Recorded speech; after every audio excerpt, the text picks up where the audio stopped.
आज के मैं हिंदी में बोलूँ तो शायद स्वामी जी को थोड़ा अच्छा लगे, क्योंकि स्वामी जी को भी हिंदी में बोलना है, आप सबका अनुमति लेकर के। मेरे ख्याल से हिंदी यहाँ सब समझते ही हैं, हाँ ठीक है ना। आज के इस विशिष्ट सभा के मध्यमणि हमारे सबके बड़े आदर के पात्र, सम्मान के पात्र, और थोड़े ही समय में जो हमारे बड़े आत्मीय बन गया है, अपने विनय विद्या व्यवहार से, ऐसे पूज्य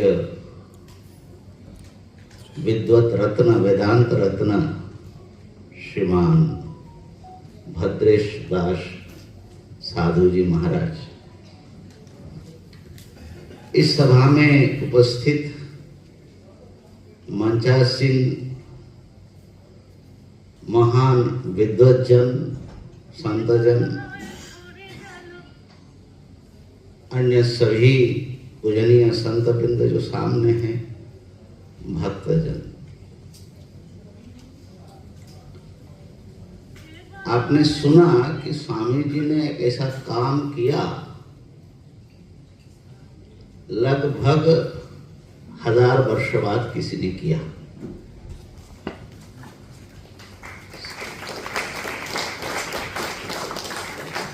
समग्र प्रस्थान त्रय पर भाष्य की रचना की, इसके अतिरिक्त भी उनकी बहुत सारी रचनाएं हैं, और अभी कितने रचना करेंगे, हम तो सोच रहे कहाँ जाकर के रुकेंगे।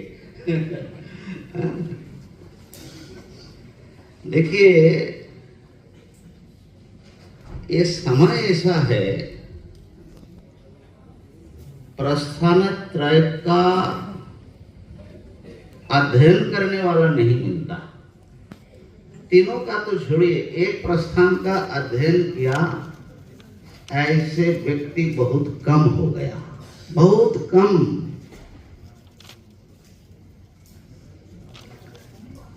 और फिर उसको समझने के लिए प्राचीन भाष्यों का अध्ययन करना, और फिर एक स्वतंत्र भाष्य रचना करना।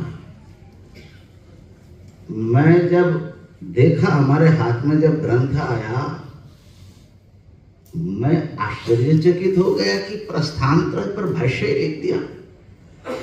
मैं तो स्वामी जी प्रस्थानत्रय शंकर भाष्य पढ़ा रहा हूं, लगभग 20 वर्ष हो रहा है, अभी तक छांदोग्य बृहदारण्यक में नहीं पहुंचा हूं।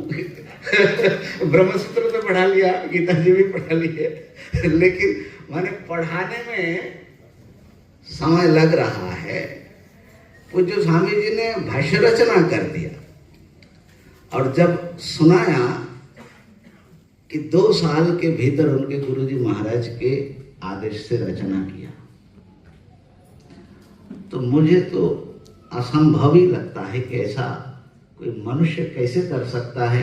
हमारे आदि शंकराचार्य जी ने भाष्य लिखा, हाँ उन्होंने पहली बार लिखा, 4 साल लगा, 12 वर्ष की उम्र में लिखना शुरू किया, षोडशे कृतवान भाष्य।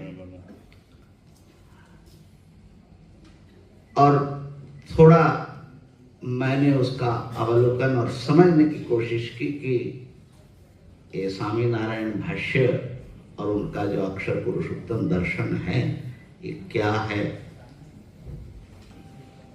कुछ जो डाउट्स था वो तो स्वामी जी के साथ कल चर्चा करके काफी हद तक मैंने आपके दर्शन समझने में जो कुछ डाउट था काफी दूर हो गया। तो और भाषा बहुत सरल है स्वामी जी का, तो इसलिए निश्चित रूप से ये खाली कहने के लिए नहीं है कि स्वामी जी ने एक इतिहास की रचना की है, ये कोई सामान्य बात नहीं है। इस 21वीं सदी में मैं तो कल्पना भी नहीं किया कि कोई प्रस्थान त्रय पर भाष्य, नए भाष्य की रचना करें, कल्पना से बहिर्भूत था। और जैसे कि इसमें कहा गया कि इससे स्वामी जी ने संस्कृत साहित्य की जो अपने संप्रदाय है उसमें भी बहुत चार चांद लगाए, यानी बहुत समृद्ध किया और एक बहुत बड़ा काम किया हमारे सनातन धर्म के लिए, जो मैं समझता हूं कि स्वामीनारायण संप्रदाय वर्तमान में बहुत सुसंगठित और आदर्श से उद्बुद्ध होकर के पूरे विश्व में फैल रहे हैं। परंतु स्वामीनारायण संप्रदाय एक अलग परिचय प्राप्त, जैसे अलग संप्रदाय, जैसे सनातनियों से थोड़ा अलगाव हम समझते थे ऐसा, तो अलगाव जो है सनातन समाज, हिंदू समाज का और स्वामीनारायण संप्रदाय का, वो दोनों को स्वामी जी ने पाट दिया है, एक ब्रिज बना दिया है। तो हमें एक बहुत बड़े संप्रदाय हमसे धीरे धीरे अलग हो जाता, जैसे प्रायः हिंदू समाज से अलग हो करके भारत में कितने संप्रदाय बन गया, वो संप्रदाय भी शक्तिहीन हो गया और हम भी नुकसान में हैं। तो एक तो स्वामी जी ने हमारे ऊपर बड़ा उपकार किया, स्वामी जी सनातनी समाज के ऊपर, और स्वामीनारायण संप्रदाय को अपने मूल से अलग होने से बचा लिया। नहीं तो 100 साल बाद क्या होता पता नहीं। यद्यपि स्वामी जी और उनके गुरुओं का ये प्रयास है, मैं अकेले तो स्वामी जी को नहीं कहूंगा, लेकिन ये जो आपने प्रस्थानत्रय से इसको जोड़ दिया, इसको जितना साधुवाद दिया जाए उतना कम है।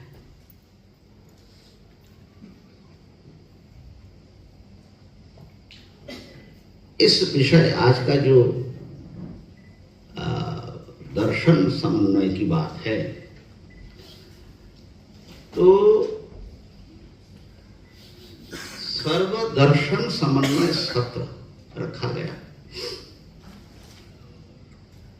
मैं सोचता हूं मैं थोड़ी उल्टी बात करूं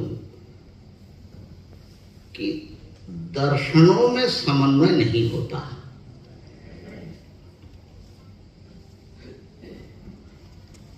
दर्शनों का समवाय हो सकता है, एक साथ में बैठ करके विचार विमर्श कर सकते हैं, आपस में आत्मीयता हो सकती है दार्शनिकों का, लेकिन दर्शन का समन्वय नहीं होता।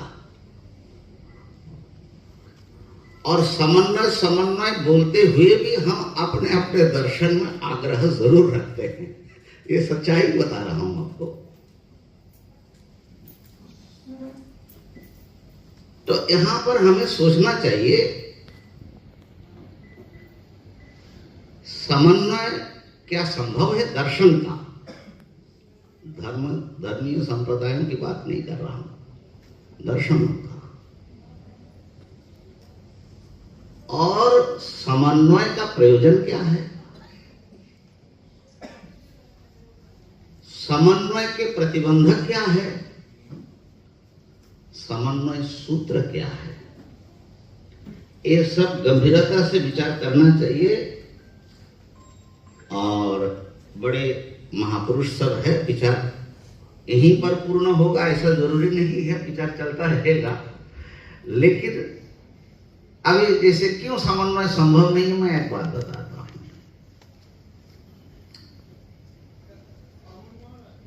आप मानते हैं जीव अणु है, हम मानते हैं, हम माने खाली वेदांत अद्वैत वेदांती नहीं, न्यायिक सांख्य आदि भी मानते हैं जीव महान है, विभु है, जीवात्मा। अब इसमें समन्वय कैसे करिएगा? चार्वाक तो मानता है कि शरीर से भिन्न आत्मा ही नहीं है, समन्वय कैसे करिएगा? बहुत कुछ बातें कही जा सकती है, क्यों समन्वय संभव नहीं है। सिद्धांत भेद है, ये समझना जरूरी है। सिद्धांत अलग अलग रहेगा और उन सिद्धांतों को लेकर संप्रदाय भेद भी रहेगा। हाँ, संप्रदाय भेद के साथ कैसे जीना है वो हमें सीखना पड़ेगा, बल्कि भारतवर्ष जो है इसका जीवंत उदाहरण है। हम लोग यहाँ सारे संप्रदाय वाले बैठ करके आपस में विचार कर रहे हैं। देखिए, समन्वय पर कब से प्रयास हो रहा है और होता रहेगा। वेद में मिलता है वो उपासना का एक समन्वय करने का प्रयास है। प्रसिद्ध ऋचा है, आप लोग जानते हैं,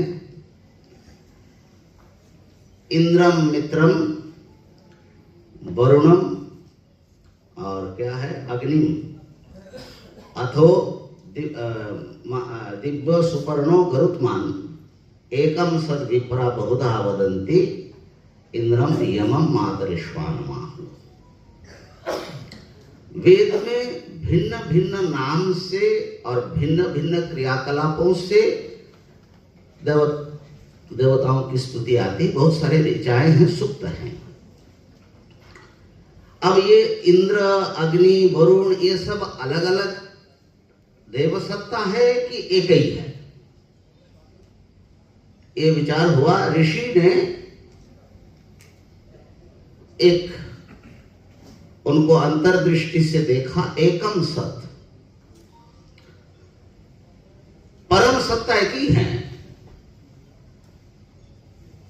विप्रा बहुधा वदन्ति, उस एक सत्ता का ज्ञानी जन अनेक प्रकार से वर्णन करते हैं जिससे लोग समझे। कोई किसी को पकड़ करके चले, कोई किसी को पकड़ करके चले। हमारे जब सिद्धानंद जी ने कुछ समन्वय के ऊपर अच्छा मैंने विचार रखा है। और ये वैदिक सिद्धांत है कि नाम रूप क्रिया भेद है देव सत्ता में, परंतु एको देवः सर्वभूतेषु गूढ़ः। ये वैदिक सिद्धांत है।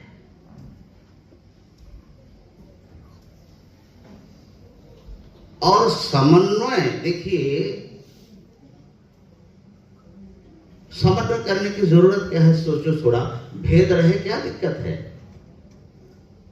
सब अलग अलग रहे क्या दिक्कत है? कहा कि महाराज बड़ा झगड़ा, लड़ाई झगड़ा होती है, दुनिया मर रहे हैं। भेद में विरोध है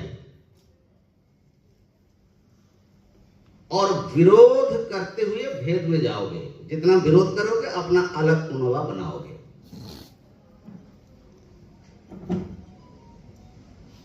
और अविरोध खोजना हो तो अद्वैत के सिवा, अद्वैत अर्थ माने शंकराद्वैत की बात मैं नहीं कर रहा हूं, माने सबके भीतर एक ही सत्ता है, खाली नाम रूप क्रिया भिन्न भिन्न है। इसके सिवा आप कम से कम सिद्धांतों का समन्वय नहीं कर सकेंगे।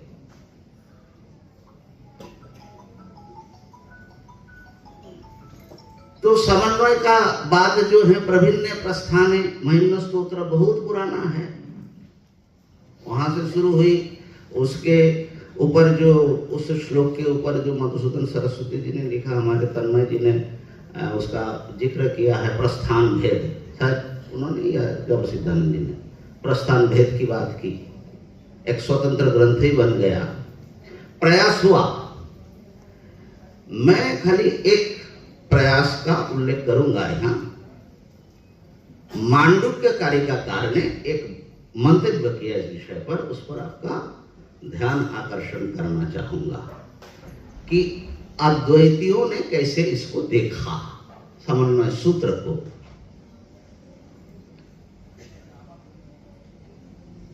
तो वो कहते हैं अद्वैत प्रकरण में, स्वसिद्धांत व्यवस्थासु द्वैतिनो निश्चिता दृढ़म परस्परम विरुध्यन्ते तैर अयं न विरुध्यते।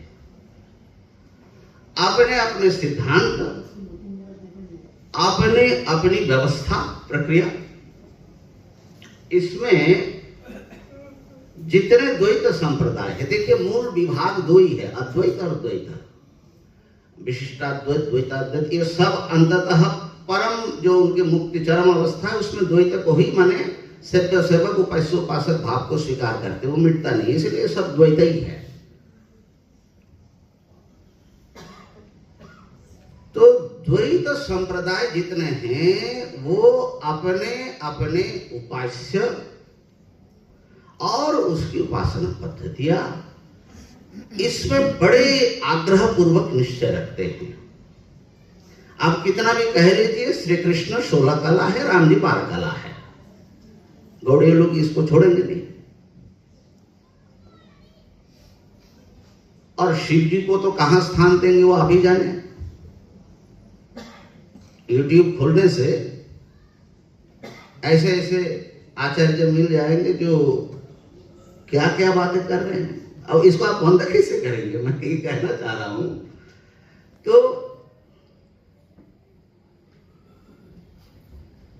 अभी जैसे स्वामी जी का और स्वामीनारायण संप्रदाय का है, अपना जो परब्रह्म सर्वोच्च सत्ता है पुरुषोत्तम स्वामीनारायण है,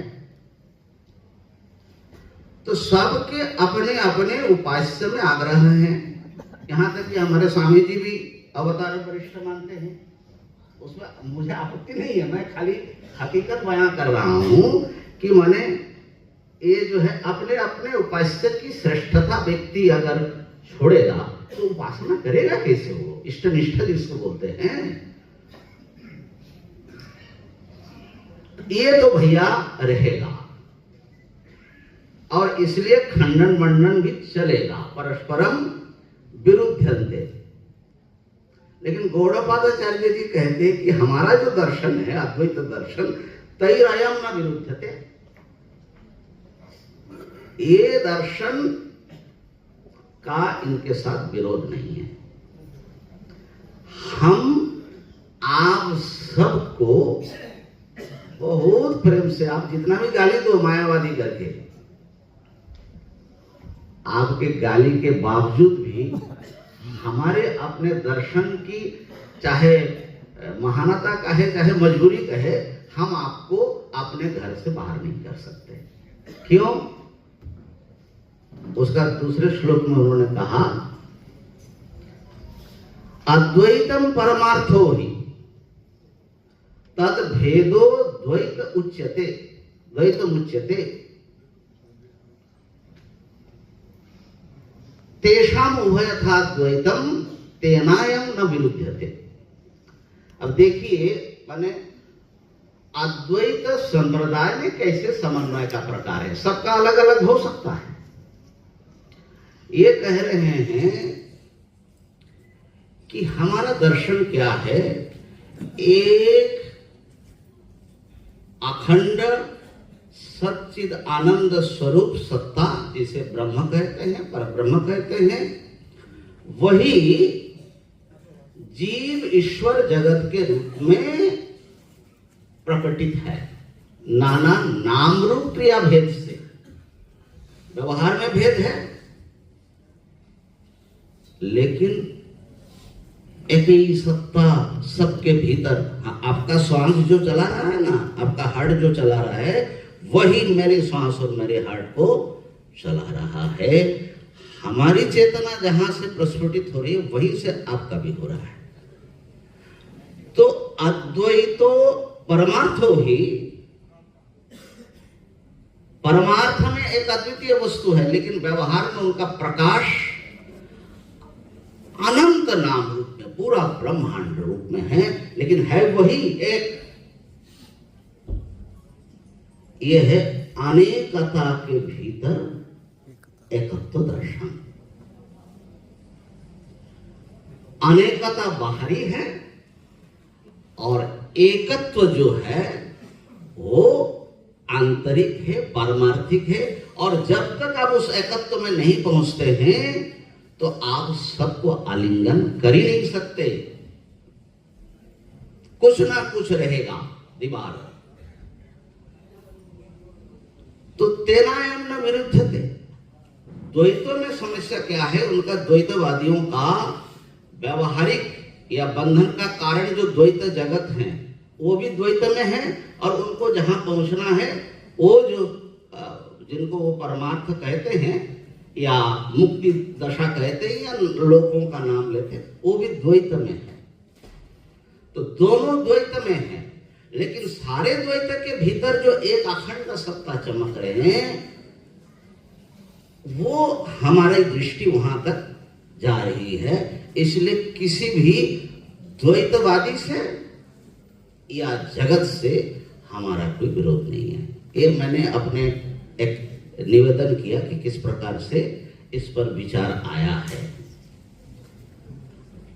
हाँ, ये जरूर है, बहुत कोशिश हुआ, जैसे स्वामी जी ने कहा कि देखो और बात हो न हो, कम से कम हम सब लोग प्रस्थानत्रय को मानते हैं। हाँ, ये बात तो है। हम सारे देखिए हिंदू कुछ कॉमन वैल्यूज, कुछ कॉमन आइडियोलॉजी शेयर करते हैं। हमारे भीतर कॉमन क्या है, एक क्या है, उसका ध्यान देंगे तो विरोध कम हो जाएगा।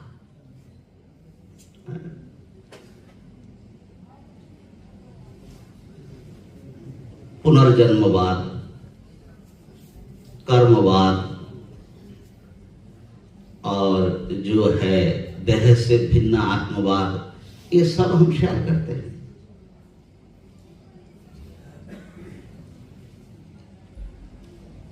तो अभी समय चूंकि अतिक्रम हो रहा है, स्वामी जी को भी अपना कुछ उद्गार प्रकट करना है, इसलिए मैं विस्तार नहीं कर रहा हूं।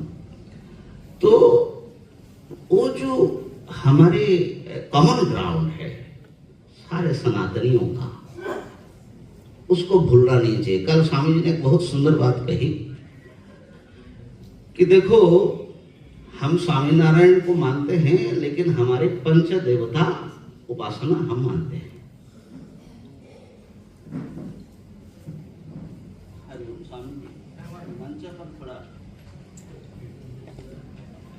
तो अब देखिए, आप जब अपने उपास्य को, गुरु को, जिनको भी मानते हैं, बहुत अच्छी बात है, सर्वोच्च भूमि में रखिए आप, लेकिन हमारे जो पूरे हिंदू समाज का, सनातनियों का जो देव देवताओं का एक परिवार है, उनको आप अपने घर में थोड़ी जगह दीजिए। अपने गुरु को बड़ा करने में इनको एकदम बाहरी कर देना, ये तो कोई बड़ी अच्छी बात नहीं है ना। जगह क्यों नहीं होना चाहिए आपके घर में? जब शिवरात्रि आता है तो शिवरात्रि का व्रत सब पालन करें, जब रामनवमी में आता है सब पालन करें। जो कमन, जो माँ की पूजा होती है लगभग करते हैं माने, लेकिन उस पर फोकस करें। हमारे जो कॉमन ग्राउंड है, कॉमन थ्रेड है, उसको हम धूमिल ना होने दे, उसको पकड़े रहे। समन्वय पर विचार कभी विस्तार से होगा। प्रसंग में थोड़ा एक बात कह करके अपनी ये जो है, असल में हम जो आए हैं यहाँ स्वामी जी, कुंभ का बहुत बड़ा काम चल रहा है, बहुत कुछ चल रहा है, लेकिन मैं बहुत रेस्पेक्ट लेकर के आया। इतने बड़े विद्वान और इतना महान काम किया, तो हम कम से कम ताली भी ना बजाए भाई, थोड़ा ताली तो बजा।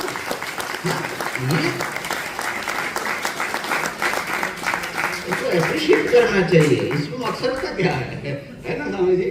हाँ, तो हम बहुत श्रद्धा से आए हैं स्वामी जी। तो दूसरी बात, जो प्रासंगिक बात, उस महात्माओं का जो दर्द निकल आया, वो दर्द हमको भी है, सबको है। स्वामी जी को उससे कल चर्चा किया।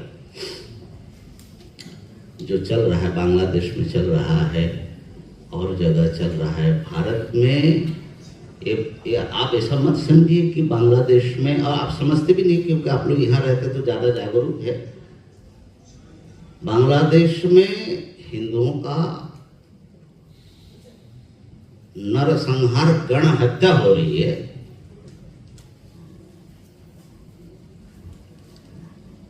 और वो वहां हो रहा है, हमारे यहाँ नहीं हो रहा है, ऐसा मत समझिए। यहाँ पर जगह जगह मिनी बांग्लादेश, मिनी पाकिस्तान बन चुका है भारत में। यूपी में एक जगह है कैराना करके, शायद कुछ लोगों ने, अभी उपचुनाव भी हुआ था। कैराना में इस समय, माने एक समय जो है 20 साल पहले 48% मुस्लिम आबादी थी, इस समय लगभग 98% है, इक्के दुक्के। माने 48 होने के बाद किसी को थ्रेट करने की जरूरत नहीं होती सनातनियों को, वो अपने ही भय से वहां से पलायन करने को मजबूर हो जाता है। ऐसे पॉकेट्स बन गए हैं भारत में। तो मैंने पूछा था, एक न्यूयॉर्क में मिले थे बांग्लादेश के एक हिंदू, अभी 2-3 मास पहले, कि इस बांग्लादेश के हिंदुओं का क्या होगा भाई। तो बड़े भाव रहित शब्दावली थी उनको कि स्वामी जी जो भाग सकता है भाग जाएगा, बाकी सब मुसलमान हो जाएगा। अरे हमको बहुत धक्का लगा, लेकिन क्या ये सच्चाई नहीं है? तो आप कह सकते हैं हम क्या करें, हम साधु संत हैं, हम साधु संत हैं, हम कुछ नहीं करेंगे, हम तो घर परिवार वाले, हम कुछ नहीं करेंगे, हम तो छोटे बच्चे, हम कुछ नहीं कर सकते, हम तो बूढ़े हो गए, हम कुछ नहीं कर सकते। तो मत करो भैया। देखो एक बात ध्यान देना, सर्वधर्म समान नहीं है। जो मानता है कि जो हमारे ग्रंथ को, पंथ को, पैगंबर को नहीं मानता है वो काफिर है, उसका गला काटना चाहिए। और जो मानता है कि सब अपना है, ये दोनों को समान कर दोगे, ये कहां से जमानत आ जाएगी आपकी? पहली बात तो सर्वधर्म समान नहीं है, धर्म माने रिलीजन के अर्थ में। दूसरी बात, अगर मान लीजिए, ठीक है, आप कहते हैं, हम मान लिया, लेकिन धर्म और अधर्म तो समान नहीं हो सकता। हिंदुओं का ये बोध ही नहीं है कि किन के साथ पाला पड़ा है, दुश्मन कौन है, आतताई कौन है। अरे भाई, जो दिन रात ये मानता है कि हिंदू और यहूदी सबसे घृण्य प्राणी है इस दुनिया में, माने उनको सिखाया जाता है, पढ़ाया जाता है पीढ़ी दर पीढ़ी। एक कोई काल्पनिक बात नहीं बोल रहा हूं। जो आतताई हैं, आपका गला रेतने से वो खुदा के सामने जो है, क्या बोलते हैं हम लोग जिसे बलि देते हैं ना, उसको क्या बोलते हैं, कुर्बानी हो जाती है। तो जो ये मानते हैं, तो आप तो समझ नहीं पाए। आप सोच रहे कि इस्लाम से, क्रिश्चियनिटी से, उनकी उपासना पद्धति से किसी सनातनी का कोई तकलीफ नहीं हो सकती है। जब हम इतना भेद पी जाते हैं भैया, तो और भेद भी पी सकते हैं। हमारे भगवान को ही ये इन नाम रूपों में उपासना करते हैं, इसमें कोई नई बात नहीं है, ये आदिकाल से चली आ रही है। लेकिन हम कह रहे हैं समस्या वहां नहीं है, समस्या है आतताई जो है, जो आपका जमीन छीना, आपका देश टुकड़ा किया, आपके माँ बहनों को अत्याचार किया, करोड़ों करोड़ हिंदू गायब हो गए, खत्म हो गया। हिसाब लगाएंगे तो कम से कम 1000 साल से हम ये देख रहे हैं। अब होते होते कहां तक सिकुड़ रहे हो। तो आतताई के प्रति आपका क्या कर्तव्य होना चाहिए, गीता जी सिखाती है। अर्जुन को युद्ध के लिए तैयार करता है। आतताई न मायांतम हन्यादेवा विचारयन्, उसको मारना, उसको रोकना, उसको न्यूट्रलाइज करना, ये आपका कर्तव्य है। वहां पर आप ढोलक कीर्तन लेकर के हरे कृष्ण गाने से तो काम चलेगा नहीं। हमारे कौन से महापुरुष ने इससे बात कही? अगर इससे समाधान हो जाता है तो चलो ना, हम सब लोग मृदंग लेकर के बांग्लादेश चलते हैं। यहां क्या कर रहे हैं? हमारे सामने ना किन के साथ पाला पड़ा है उसका बोध ही नहीं है। जागृति नहीं है। हमारे सामने हमारे लिए प्लान होना चाहिए कि अगले 20 साल में हिंदुओं का अपने आत्मरक्षा के लिए, देखो आत्मरक्षा का अधिकार सारी दुनिया में स्वीकृत है। आत्मरक्षा के लिए क्या करना चाहिए उसकी परिकल्पना होनी चाहिए और सारे संप्रदाय अपना सांप्रदायिक जो सिद्धांत है अपने लिए रखे ना, उसमें लड़ाई झगड़ा करके अलग मत होइए। और हुए भी नहीं, हम सब लोग इकट्ठे हो रहे हैं, हम समझ रहे हैं इस बात को, संप्रदाय रहे, दर्शन रहे, लेकिन आत्मरक्षा के लिए हमें एक होना है। और एक होना खाली नहीं और भाषण देने से काम नहीं चलेगा, परिकल्पना बनाओ क्या करना है और उसमें काम करना चाहिए। भक्तजन सभी संतों के चरणों में मैं प्रणाम करता हूँ और स्वामीनारायण संप्रदाय जिन्होंने इतना महान आचार्य दिया है उसके प्रति भी मेरा खूब खूब सम्मान पूर्वक नतमस्तक हूँ। और ये जो सनातन संस्कृति संसद काम कर रहे हैं बहुत अच्छा काम कर रहे हैं महाराज। आपके लिए भी मैं थोड़ा चाहूंगा, पश्चिम बंगाल में बहुत आवश्यक काम कर रहे हैं, चाहे वो लक्षकंठ गीता हो चाहे ये हो, लेकिन हमारा काम एक ही है, सबको इकट्ठा करना और हिंदुओं की रक्षा करना। तो ये बात हम न भूले। इन्हीं शब्दों के साथ मैं अपने वाणी को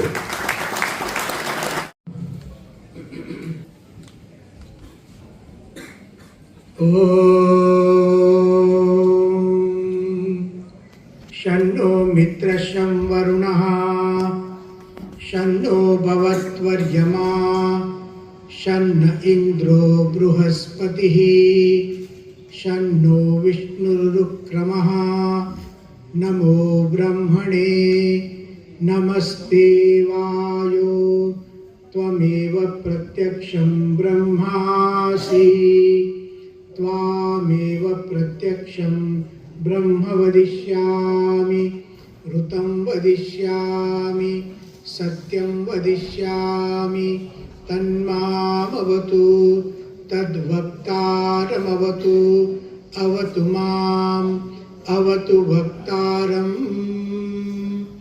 ॐ शान्ति शान्ति शान्तिः। स्वामिनारायणः साक्षादक्षरः पुरुषोत्तमः सर्वेभ्यः परमां शान्तिम् आनन्दं सुखमर्पयेत्। ॐ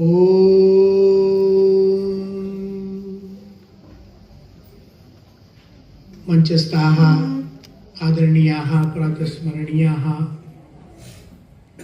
अस्य सर्वदर्शन समन्वय सत्रस्य अध्यक्षाः पूज्य प्रणव चैतन्य स्वामी महाराजाः एवं च उपस्थिताः सर्वे पूज्य स्वामी चरणाः श्रोतावर्गे उपस्थिताः पूज्य स्वामी चरणाः एवं श्रोतारश्च सर्वेभ्यो नमो नमः। इन संतों का आशीर्वाद पाकर बहुत ही धन्यता का मैं अनुभव कर रहा हूँ। आज जो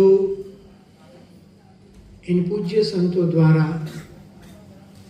सम्मान किया गया वह भारतीय दार्शनिक परंपरा का सम्मान था।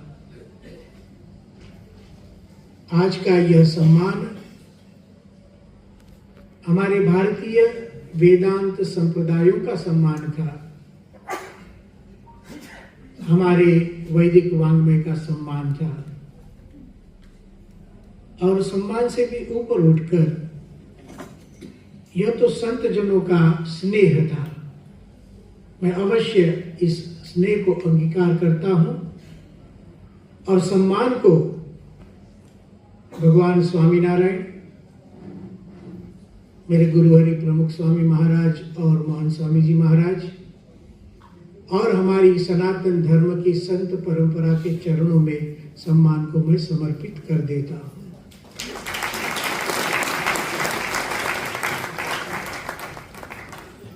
भारत देश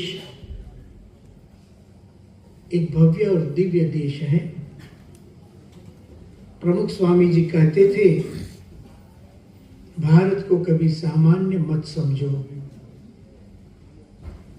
प्रमुख स्वामी जी कहते थे, ये भारत के 3 आधार स्तंभ हैं।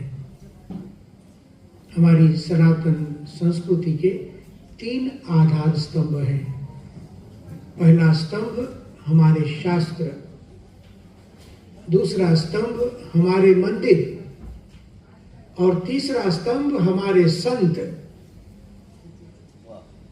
आज तीनों का संगम यहां है। शास्त्र अर्थात हमारा वैदिक वाङ्मय, 4 वेदों से लेके वेदांगों से लेकर हमारे उपनिषद, हमारे इतिहास के ग्रंथ महाभारत और रामायण, हमारे स्मृति ग्रंथ न केवल संस्कृत भाषा में परंतु वेदों का अनुसरण करते हुए, रामायण और महाभारत का अनुसरण करते हुए, स्मृति ग्रंथों का अनुसरण करते हुए भारत की प्रादेशिक भाषाओं में लिखे साहित्य को भी हम वैदिक वाङ्मय मानते हैं। चाहे तुकाराम ने लिखे अभंग क्यों न हो, ज्ञानेश्वर ने लिखी ज्ञानेश्वरी गीता क्यों न हो, गुरुवाणी क्यों न हो, वैदिक वाङ्मय से जो निकलता है उसे हम वैदिक माने और हमारे सनातन शास्त्रों की रक्षा करें। भारत देश शास्त्रों का देश है। मित्रों, क्या दुनिया में कोई ऐसा शास्त्र प्रसिद्ध है जिस एक शास्त्र को समझने के लिए 6 वैज्ञानिक पद्धतियों की आवश्यकता हो? आज पूज्य मेरे मित्र आत्मप्रियानंद स्वामी जी ने कहा, जो मुंडक उपनिषद में परा और अपरा विद्या की बात हुई, द्वे विद्ये वेदितव्ये पराचैवा पराच, भारत की महानता देखो, दोनों को समान आदर दिया। वेदितव्य, दोनों को जानना तो है। परा और अपरा विद्या। हमारा भारत देश विद्याओं का देश है। वेद जैसा ग्रंथ जिसको समझने के लिए 6 वैज्ञानिक पद्धतियां, पूज्य स्वामी जी ने उल्लेख भी किया, शिक्षा कल्पः व्याकरणम निरुक्तम छंदो ज्योतिषमिति, एक विषय वैज्ञानिक है। शिक्षा उच्चारण की विधि समझाता है।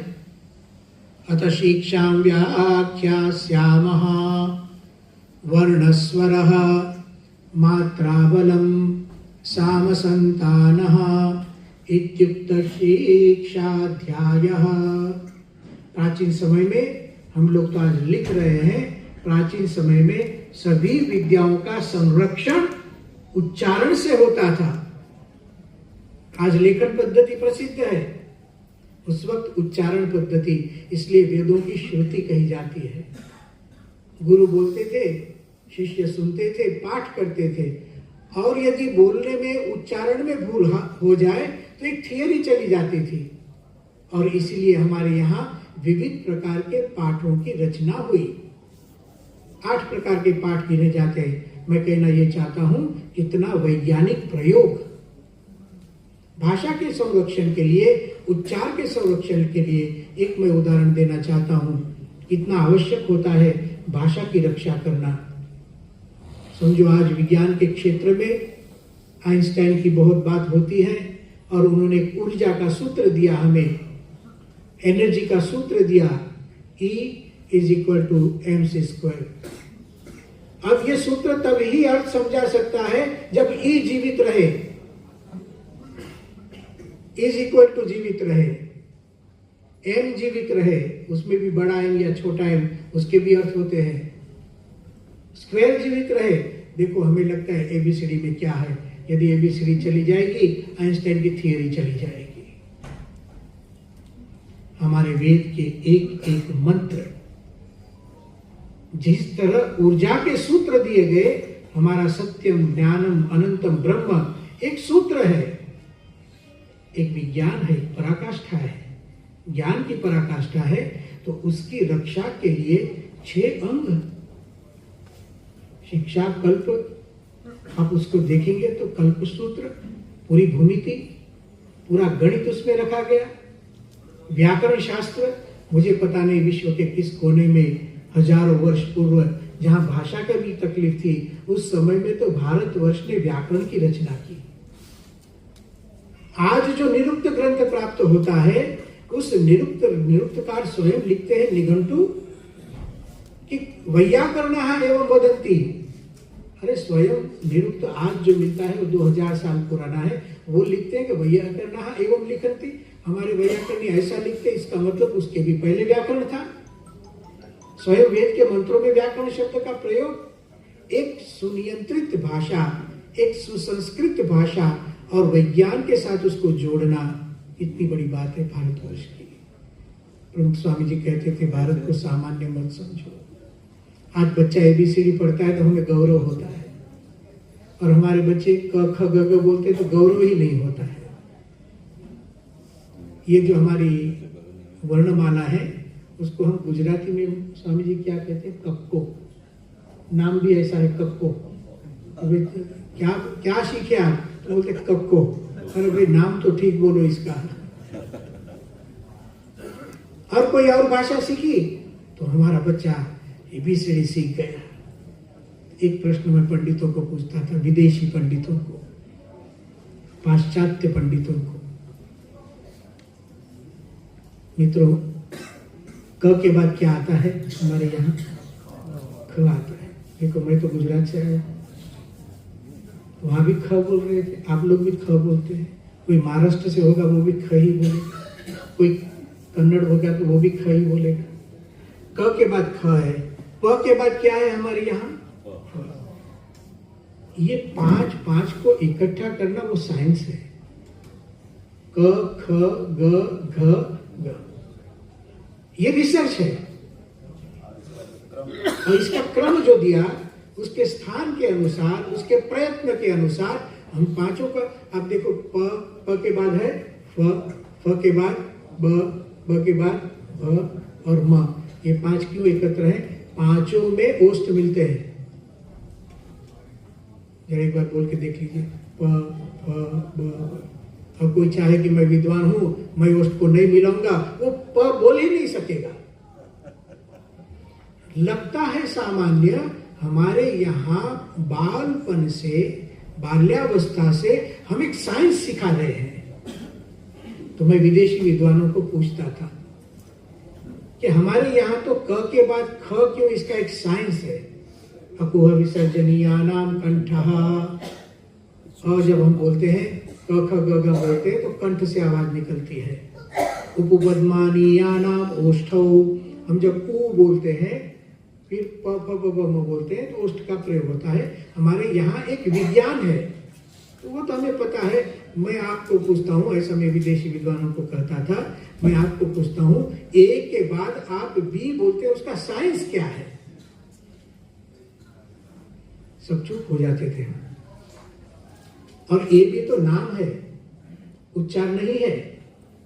ए को ए नहीं बोला जाता है जब वो प्रयोग में आता है, बी को बी नहीं बोलते हैं। मुझे तो ये भी आश्चर्य होता है, डब्ल्यू बोलते हैं, न तो उसमें ड है, न तो ब है, न तो ल है, न तो य है, न तो उ है। मैं समझाना, मैं निंदा में तात्पर्य नहीं है, ये केवल तुलना इसलिए कि भारत को सामान्य मत समझो। दुनिया में कोई एक ग्रंथ जिसको समझने के लिए 6 वैज्ञानिक पद्धतियां हो। हाँ, मुझे लगता है आपको अंतिम पद्धति उसमें थोड़ा सा लगा होगा कि ये पता है हमें, ज्योतिष। और हमारे लिए भी ज्योतिष तो क्या है? हाथ देखना। आपको आनंद होगा, मुझे भी हाथ देखना आता है। तो फिर कहेंगे स्वामी जी एक काम करो, प्रवचन बंद करो, 10-10 मिनट हमारा हाथ देखो। नहीं, हमारा ज्योतिष कभी डराने के लिए नहीं था, डरने के लिए नहीं था। हमारा ज्योतिष एक गणित है, अपने आप को ब्रह्मांड के साथ जोड़ने की प्रक्रिया है। ये शादी के लिए कुंडली नहीं होती है। कुंडली इसलिए है कि मेरा जब जन्म हो रहा है तो भगवान सूर्य कहाँ है, भगवान चंद्र कहाँ है, मंगल कहाँ है, वो हम ग्रहों के साथ हमारे स्थान देखते हैं। एक ब्रह्मांड के हम अंश बन रहे हैं, इसका वो आनंद का उत्सव होता है कुंडली निकालना।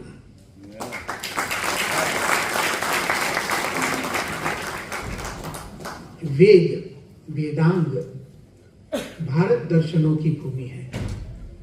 षड दर्शन की बात आज उसकी बात आई। सांख्य दर्शन महर्षि कपिल, योग दर्शन महर्षि पतंजलि, न्याय दर्शन महर्षि गौतम, वैशेषिक दर्शन महर्षि कणाद, पूर्व मीमांसा दर्शन महर्षि जैमिनी और अंत में वेदांत दर्शन भगवान बादरायण। देखो भारत का वैभव तो देखो, परस्पर अभी जैसे स्वामी जी ने कहा भारत में विविधता देखो। ये षड दर्शन दुनिया को देखने के 6 दृष्टिकोण है। सांख्य ने प्रकृति पुरुष विभाजन दिया, योग ने अष्टांग योग की साधना दी, न्याय दर्शन ने तर्क विद्या दी, वैशेषिक ने परमाणु कारणवाद दिया और कर्मकांड हमको पूर्व मीमांसा ने समझाया और वेदांत की बात हमें उपनिषदों से मिली। एक एक दर्शन हमें कुछ न कुछ देता है और प्रत्येक दर्शन अपने पूर्व दर्शन के आधार पर ही बनता है। क्यों? हमारे प्रत्येक ज्ञान पूर्व ज्ञान पर आधारित होते हैं। हाँ, उससे आगे कोई जा सकता है, उसे कोई समझ भी सकता है। और इसी परंपरा में अद्भुत 6 दर्शन बने। उसमें जो वेदांत दर्शन थे, वेदांत दर्शन जो व्यास जी ने लिखा, अर्थात तो ब्रह्म जिज्ञासा से उसकी शुरुआत हुई। अनावृत्ति शब्दात अनावृत्ति शब्दात करके उन्होंने मोक्ष दर्शन को लेकर गए और उसके आधार पर वहां पर भी देखो एक विविध दर्शनों का हमें कितना अच्छा एक बगीचा मिलता है, एक उद्यान मिलता है। वेदांत दर्शन में 10 उपनिषद, ब्रह्मसूत्र और भगवद गीता, इन 3 को आधार करके एक परंपरा उपस्थापित की आदि शंकराचार्य जी ने कि जब हम कोई वेदांत परंपरा की बात करते हैं तो चलो उसमें विचार अपने अपने रखें, लेकिन उसका आधार एक रहे। और यह प्रस्थान त्रयी आधार बन गया।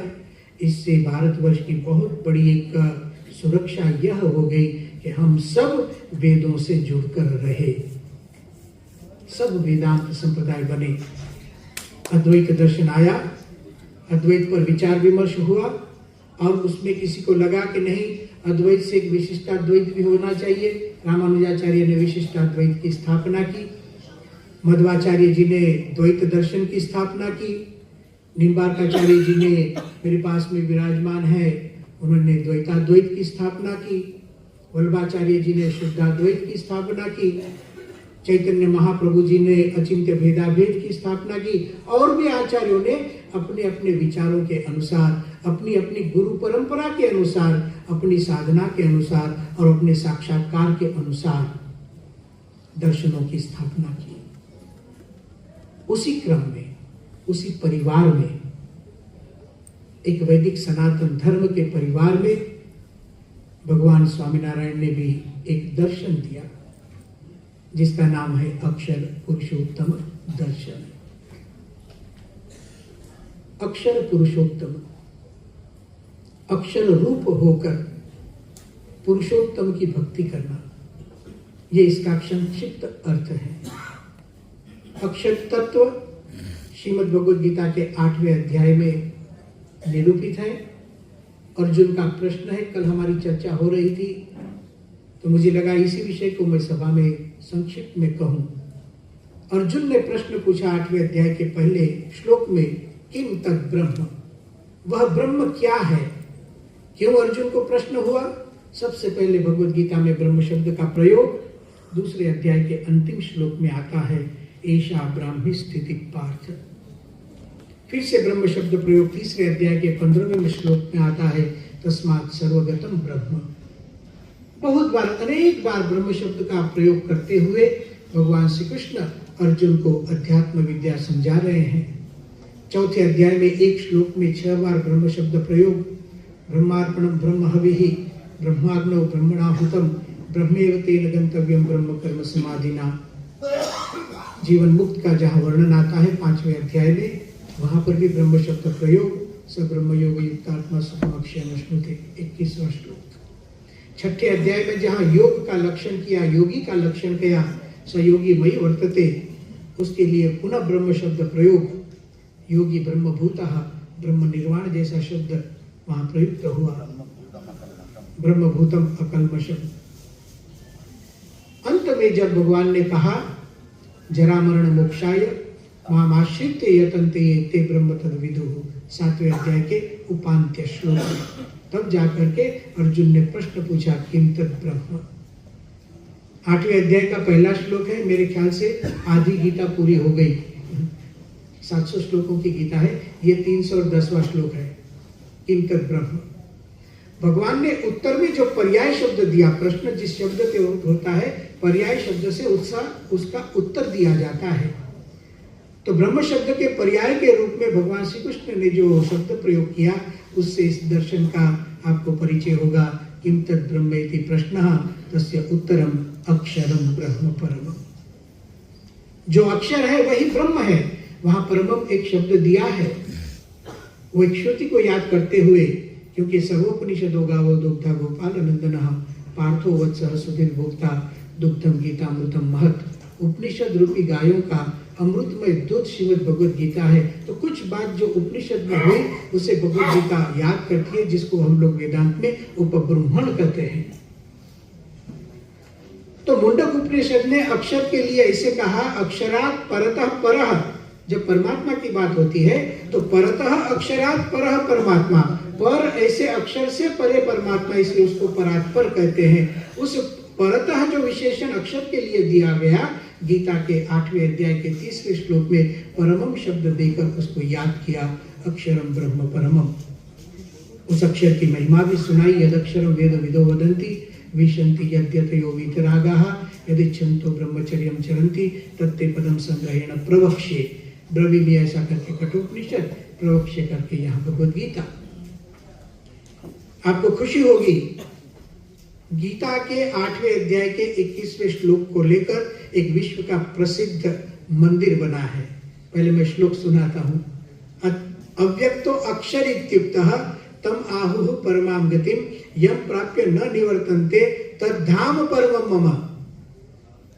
अक्षर जिसका नाम है, जिसको पाकर व्यक्ति वापस नहीं आता है, ऐसे परमात्मा का जो धाम है, भगवान श्री कृष्ण ने कहा, मतलब अक्षर धाम।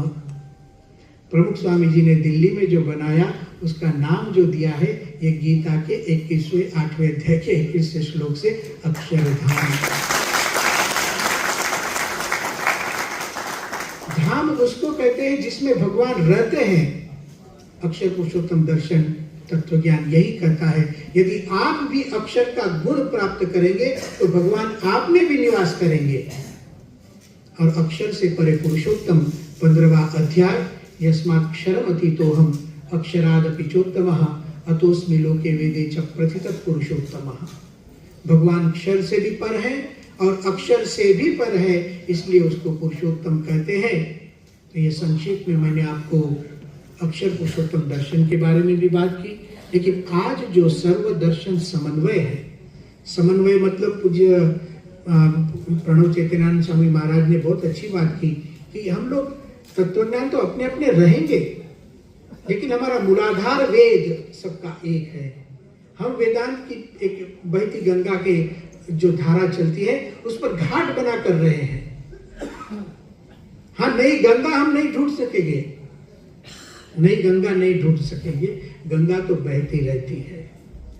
और गंगा ऐसी पवित्र नदी, ऐसा प्रसन्न पुण्य सलिला भगवती भागीरथी, ऐसा भवभूति ने उत्तम रामचरित में लिखा है। ऐसा प्रसन्न पुण्य सलिला भगवती भागीरथी, वो तो अखंडित प्रवाह है।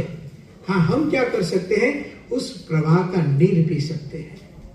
हम क्या कर सकते हैं, उस पर घाट बना सकते हैं। हम क्या कर सकते हैं, हम वहाँ स्नान कर सकते हैं। किसी का घाट बड़ा भी हो, किसी का घाट छोटा हो, ये बड़ा छोटा होना वो घाट का काम है, गंगा का काम नहीं है। हम सब संप्रदाय जितने बड़े, वो एक भारतीय सनातन धर्म की गंगा बह रही है। किसका घाट बड़ा, किसका छोटा, किसको कलर लगाया, किसको कलर नहीं लगाया, वो तो सब घाट की बातें हैं, कोई गंगा की बातें नहीं है। घाट अलग हो सकते हैं, गंगा अलग हो सकती नहीं है। ये अलग अलग घाटों के आप दर्शन करते हैं, देखो सबके पहरवेश भी अलग है। मैंने ये पाग पहनी है, किसी ने अलग पहनी है, किसी ने अपनी जटा रखी है। ये सब घाट के रंग है, ये सब घाट के रूप है, लेकिन गंगा तो सब में एक है। सनातन धर्म, वैदिक सनातन धर्म, और इसीलिए हमारा जन्म हुआ है। रुचि नाम वैचित्र्यात्। हम सब की रुचि अलग होती है। जैसे खाने में भी रुचि अलग होती है, क्या एक ही तरीके का खाना खाते हैं हम? पकाने की रीत भी अलग अलग होती है, खाने की रीत अलग होती है, लेकिन जीवन तो सबको चाहिए। उसी तरह से आज एक अद्भुत कार्यक्रम यहाँ हुआ। हमने सर्वदर्शन समन्वय सत्र के रूप में, सही अर्थ में, देखो अब यहाँ कितना अद्भुत एक दृश्य दिख रहा है। अभी तो कुंभ मेला आएगा, स्वामी जी ने हमें कहा, उसके पहले एक छोटे कुंभ का दर्शन तो यहाँ हो गया है। आप सभी संतों को मैं खूब धन्यवाद ज्ञापित करता हूँ, और आप सबके चरणों में मैं मेरा मस्तक झुकाता हूँ। मैं सभी संतों को प्रार्थना करता हूँ, आप सभी मुझे आशीर्वाद दें और मैं सनातन धर्म की सेवा कर सकूं, और जब तक प्राण है तब तक हमारे वेदों की रक्षा कर सकूं, हमारे उपनिषदों की रक्षा कर सकूं, हमारी संत परंपरा का रक्षा मैं कर सकूं, हमारी शास्त्र परंपरा और मंदिर परंपरा, इन तीनों परंपराओं को लेकर हम चले और हमारे गुरुजनों को मैं प्रसन्न कर सकूं। आज हमारे गुरुदेव परम पूज्य महंत स्वामी जी महाराज हैं, 92 साल की उनकी उम्र है, तो भी चराती चरतो भगहा, वो हमेशा विचरण करते रहते हैं। देखो इतनी वृद्ध आयु में उन्होंने अक्षरधाम बनाए, अमेरिका में अक्षरधाम किया, 350 एकड़। एक संत की शक्ति क्या होती है, देखो एक संत की, हम सामान्य नहीं, संत जब मिल जाते हैं तो चमत्कार कर देते हैं। ऐसे संत हम लोग आज मिले हैं। उन्हीं मोहन स्वामी महाराज ने अबू धाबी में मंदिर किया, अबू धाबी में मंदिर किया। अभी स्वामी जी अफ्रीका देश में है, 2 मंदिरों की प्रतिष्ठा हो रही है हमारे हिंदू मंदिरों की, और मार्च मास में ऑस्ट्रेलिया में जिस तरह दिल्ली में अक्षरधाम है, जिस तरह अमेरिका में अक्षरधाम है, उसी तरह 100 एकड़ की भूमि में एक भव्य अक्षरधाम का भूमि पूजन हो रहा है। उसी धर्म पर खतरा मंडराता है हमेशा। एक मैं अच्छी बात करता हूं, जिस धर्म में कुछ पाने जैसा हो, उसी धर्म के ऊपर आक्रमण होता है। जो धर्म छा जाए ऐसा हो। क्यों लोग हिंदू धर्म से डरते हैं? लोग हिंदू सनातन धर्म से इसलिए डरते हैं, ये ऐसा धर्म है, उसको जो चिंतन भी करेगा वो सनातनी बन जाएगा। अरे लोग विरोध करते करते सनातनी बन गए हैं। मैं ऐसे लोगों को जानता हूं जिन लोगों ने विरोध करने के लिए सनातन को पढ़ा और सनातनी बन गए। डरने की कोई बात नहीं है, जागृत रहने की बात है। देखो पहले मंदिर थे, उससे मंदिर की संख्या बढ़ी है, चिंता मत करो। पहले संत थे, आज संत की संख्या बढ़ी है। और देखो कितने युवा है सब हमारे निर्गुण महाराज, कितने युवा है देखो। तो एक एक संत कितना भारी पड़ता है, वो भी देख लो। बिना शस्त्र, बिना शस्त्र, हमें कोई शस्त्रों की जरूरत नहीं। ये तो कितना बड़ा शस्त्र है, देखो तो सही। ये पढ़कर हम लोग बैठे हैं। ये हमारी कितने युवा संत हमारे पास है, चिंता करने की जरूरत नहीं। हाँ, परंपरा को सुदृढ़ रखो, मंदिरों की रक्षा करो, जीवन को पवित्र रखो, शास्त्रों को मिटने मत दो। शास्त्रों की चर्चा करो, शास्त्रों की पारायण करो, उसकी कथा करते रहो, शास्त्रों की बातों को सुनाते रहो। जब तक हमारे शास्त्र जीवित, जब तक हमारे मंदिर जीवित और जब तक हमारे संत जीवित, चिंता करने की कोई जरूरत नहीं। इतना कहकर पुनः सभी संतों के चरणों में प्रणिपात करते हुए आज जो आप सबने मुझे स्नेह दिया एक सम्मान के रूप में, उसमें मैं स्नेह का भाग स्वीकार करता हूँ, सम्मान भगवान और संत के चरणों में समर्पित करता हूँ। ओम शांति ही शांति ही शांति।